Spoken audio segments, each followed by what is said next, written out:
साथ रहना मजबूरी है। दरवाज़ा खोलते ही बेटी ने बताया, मम्मी सुनीता आंटी काम वाली आई है।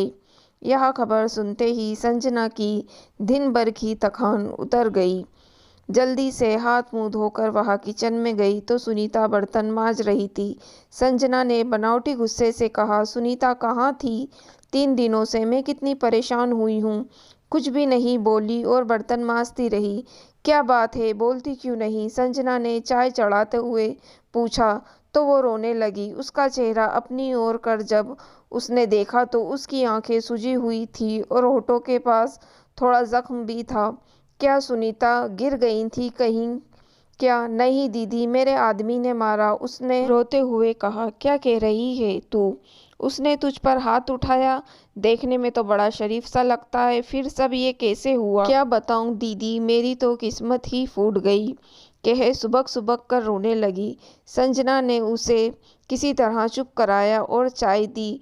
चाय पीते हुए उसके हाथ कांप रहे थे और चेहरे पर अनेक भाव आ रहे थे।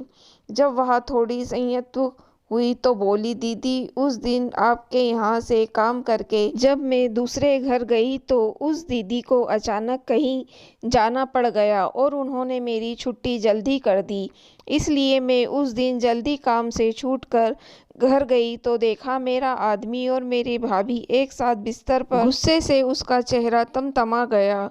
मुझे मेरे पड़ोसियों ने 1-2 बार चेताया भी था, लेकिन मैंने कभी दूसरों की बातों पर कान न धरे क्योंकि मुझे अपने आदमी पर पूरा भरोसा था।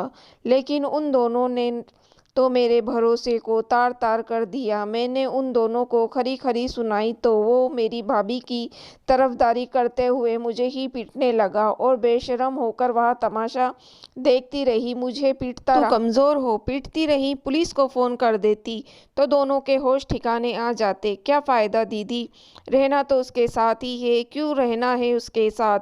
सारा दिन तू काम करे और वहाँ नकारा बैठ कर खाए। अरे धक्का मार ऐसे आदमी को, जब तुझे काम करके ही खाना है तो उसकी क्या ज़रूरत? कहे तो आप ठीक रही हो दीदी, पर छोड़ी गई औरत की समाज में क्या जगह होती है, यह तो आप औरत होकर अच्छे से समझती होगी।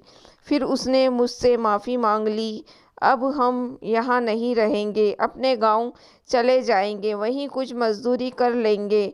उसके गांव जाने की बात सुन संजना परेशान हो गई क्योंकि सुनीता उसके यहाँ कई सालों से काम कर रही थी। वह घर की सदस्य ही बन गई थी। उसके जाने के बाद ऐसी काम वाली कहाँ से मिलेगी? उसका मन कुछ स्वार्थी सा हो गया। हाँ, हमदर्दी भी उसे पूरी थी। उसे समझाते हुए वह बोली, पगली गांव जाने से क्या समस्या हल हो जाएगी? और क्या वहाँ भी ऐसा ही कुछ हुआ तो क्या करेगी? और तेरे बच्चों की पढ़ाई, उनका भविष्य, तू थोड़ा ध्यान से सोच ले, जल्दबाजी ना कर। 3 दिन से सोच ही रही थी दीदी। बच्चे गांव में पढ़ लेंगे और जब वहाँ जी तोड़ मेहनत करेगा तो उसके सिर से सब अय्याशी का भूत उतर जाएगा। यह तो पड़े पड़े खा रहा था। विश्वास तो इससे मेरा उठ गया है। बच्चों के सिर पर बाप का साया बना रहे, इसलिए साथ रहना मेरी मजबूरी है और आगे मेरी किस्मत, कहे वह चली गई। उसके जाने के बाद संजना के मन में विचारों का झंझावात सा उठ गया। क्या औरत इतनी कमज़ोर है कि अपने दम पर गुजर बसर नहीं कर सकती? क्यों कदम कदम पर उसे एक पुरुष के सहारे की ज़रूरत पड़ती है? उस आदमी की जगह सुनीता होती तो क्या वह उसे भी अपनाता? दोस्तों, अगर आपको कहानी पसंद आई हो तो आप मेरी कहानी को लाइक और मेरी चैनल को सब्सक्राइब ज़रूर कीजिएगा।